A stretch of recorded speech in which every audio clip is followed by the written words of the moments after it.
Hello everyone. हम कर रहे थे 10वां चैप्टर 10वीं कक्षा का ही प्रकाश परावर्तन तथा अपवर्तन। इसके अंदर हम कर रहे थे गोलीय दर्पणों द्वारा प्रकाश का परावर्तन, और इसके अंदर हम पढ़ रहे थे गोलीय दर्पणों के द्वारा किस प्रकार से प्रतिबिंब बनता है। तो देखिए, अवतल दर्पण के द्वारा प्रतिबिंब का बनना हमने देख लिया था। उसके बाद आता है हमारा उत्तल दर्पण के द्वारा प्रतिबिंब का बनना।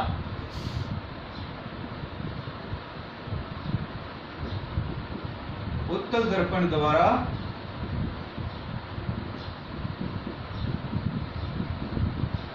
प्रतिबिंब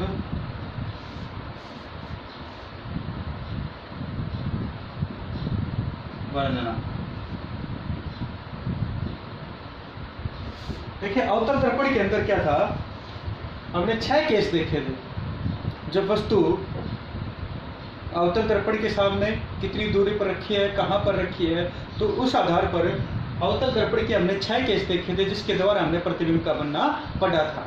लेकिन उत्तल दर्पण के द्वारा सिर्फ 2 ही केस हैं आपके सिलेबस के अंदर। जब हम देखेंगे उत्तल दर्पण के द्वारा प्रतिबिंब किस प्रकार से बनता है। नंबर 1, जब वस्तु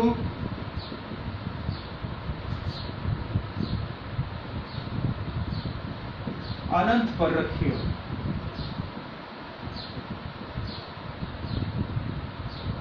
तो पहला है जब वस्तु कहां रखी हो, अनंत पर रखी हो। तो देखिए,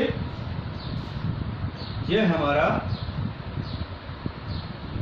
अवतल दर्पण को हम इस प्रकार से बना रहे थे, उत्तल दर्पण को इस प्रकार से बना रहे।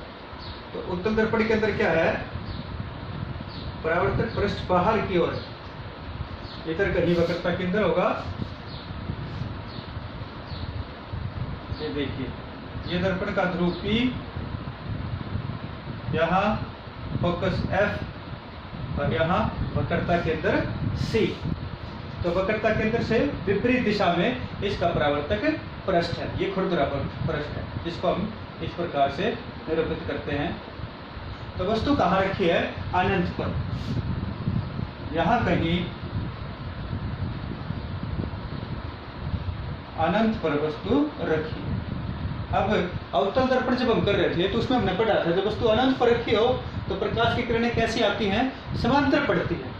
यह मुख्य अक्ष है, तो मुख्य अक्ष के समांतर होकर प्रकाश की किरण दर्पण के ऊपर पड़ती है। अब प्रकाश की किरण उत्तल दर्पण के समांतर होकर पड़ती है, तो ये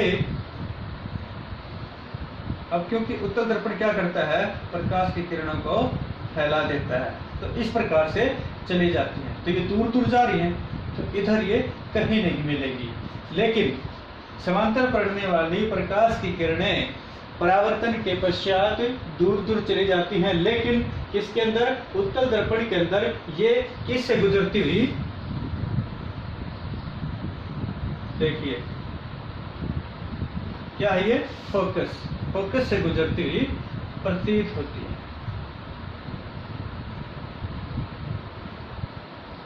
इस प्रकार से फोकस से गुजरती हुई प्रतीत होती है। किस बिंदु से गुजरी, इस बिंदु से गुजरती हुई प्रतीत होती है। तो जब वास्तव में नहीं मिल रही हैं, वास्तव में एक दूसरे को नहीं काट रही हैं, लेकिन काटती हुई प्रतीत कहाँ हो रही है, फोकस से, तो प्रतीत होती हैं। तो प्रतिबिंब कैसा बनता है, आभासी।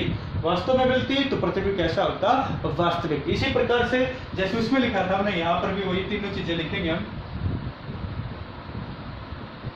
प्रतिबिंब की स्थिति कहाँ बना, प्रतिबिंब F पर, फोकस पर। प्रतिबिंब का आकार किस आकार का है, देखिए बिंदु आकार का, बिंदु आकार। और प्रतिबिंब की प्रकृति यहाँ कैसी होगी, कैसा प्रतिबिंब बन रहा है, आभासी। और मैंने आपको बताया था प्रतिबिंब आभासी हो तो कैसा होता है, वो सीधा होता है। तो यहाँ पर कैसा प्रतिबिंब बनेगा, आभासी और सीधा प्रतिबिंब बनेगा। तो इस प्रकार से ये पहला हो गया। जब वस्तु अनंत पर रखी हो तो प्रतिबिंब F पर फोकस पर बनता है। प्रतिबिंब आकार क्या होगा? बिंदु आकार का होगा। और प्रतिबिंब की प्रकृति क्या होगी? वास्तविक और वास्तव की नहीं है, यहाँ पे डॉटेड डॉटेड है, वास्तव में नहीं बन रही है, मिलती हुई प्रतीत हो रही है। तो कैसा होगा? आभासी और सीधा प्रतिबिंब बनेगा। तो पहला केस, जब इसके द्वारा उत्तल दर्पण के द्वारा कैसा प्रतिबिंब बनता है? आभासी और सीधा, बिंदु आकार का और F पर, जब वस्तु कहाँ रखी हो? अनंत पर रखी हो। दूसरा, जब वस्तु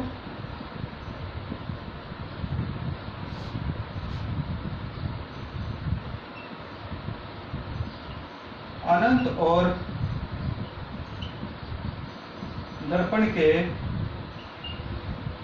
ध्रुव के बीच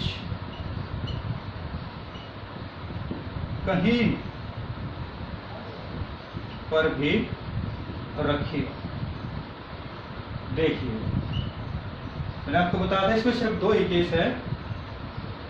पहला हमने पढ़ लिया। दूसरा ये है, जब वस्तु अनंत और दर्पण के ध्रुव के बीच कहीं पर भी रखी हो। ये दर्पण का ध्रुव हो गया और ये अनंत हो गया, इनके बीच में कहीं भी रखे हो। अनंत मैंने आपको बताया था क्या होता है? बहुत जिसका अंत ना हो, इसका मतलब इतनी ज्यादा दूर है कि उसका अंत ना हो।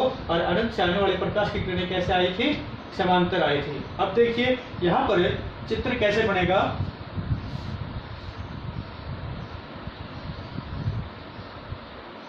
ये हमारा उत्तल दर्पण,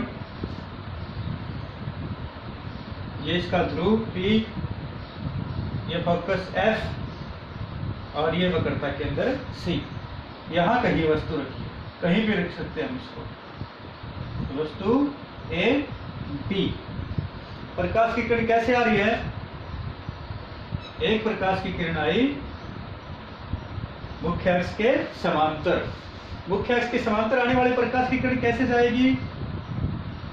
देखो डायग्राम आप बना लेना। यहां से जाएगी ऐसे, इस प्रकार से। इसके ऊपर कट कर रहा, पलक से बनाना। ऊपर वाला बनाने के बाद उसे मिक्स मत करना आप। तो इस प्रकार से ये ऐसे लौट गई, लेकिन ये कहां से? फोकस से गुजरती हुई प्रतीत होती है। ये फोकस से गुजरती हुई प्रतीत होगी, लेकिन वैसे दूर चली जाएगी। फोकस की सीध से गुजरती हुई प्रतीत होगी। दूसरी जो प्रकाश की किरण आती है यहाँ से, वस्तु से, यह आ रही है वक्रता के अंदर के सीध में। देखिए,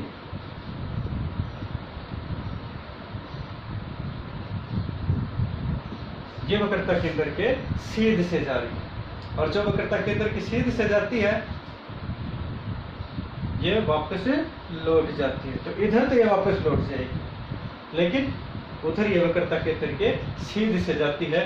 तो कहाँ काटी है? यहाँ पर काटती है। तो यहाँ पर इसका प्रतिबिंब बनेगा। कहाँ? P और F के बीच में। तो वही तीनों चीजें हम लिखेंगे। प्रतिबिंब की स्थिति